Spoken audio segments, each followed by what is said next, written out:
નમસ્કાર મિત્રો, હું છું ડોક્ટર કરણ શાહ, કન્સલ્ટન્ટ ઇન્ટેન્સિવિસ્ટ અને ક્રિટિકલ કેર સ્પેશિયાલિસ્ટ. આજે વર્લ્ડ સેપ્સિસ ડે ના દિવસે હું આપને એક ગંભીર સ્થિતિ વિશે જણાવવા આવ્યો છું, જેનું નામ છે સેપ્સિસ. સેપ્સિસ એ ચેપ અથવા ઇન્ફેક્શનના લીધે શરીરમાં થતું જીવલેણ જોખમ છે.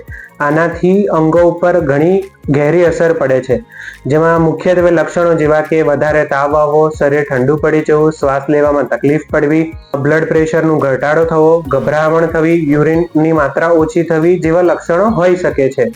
અમે દરરોજ અમારી હોસ્પિટલમાં આવા દર્દીઓનો ઈલાજ કરીએ છીએ અને અમે મુખ્યત્વે ઝડપી નિદાન એટલે કે અર્લી ડાયગ્નોસિસ, યોગ્ય એન્ટીબાયોટિક, ફ્લુઇડ મેનેજમેન્ટ અને આઈસીયુ સપોર્ટ પર ખાસ ધ્યાન આપીએ છીએ.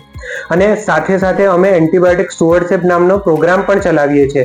એ ચલાવવાનું મુખ્યત્વે કારણ છે યોગ્ય એન્ટીબાયોટિક યોગ્ય માત્રામાં અને યોગ્ય સમય માટે ઉપયોગી થાય છે, જે એન્ટીબાયોટિકનો રેઝિસ્ટન્સ જે થતો હોય છે તેને અટકાવવામાં મદદરૂપ થાય છે. તો મિત્રો, આ સેપ્સિસ ડે પર આવો સૌ મળીને જાગૃતિ ફેલાવીએ, સમયસર પગલું જીવનનું બચાવવું. આપની સેવા માટે સદાય તત્પર save life hospital, Naranpura, Ahmedabad.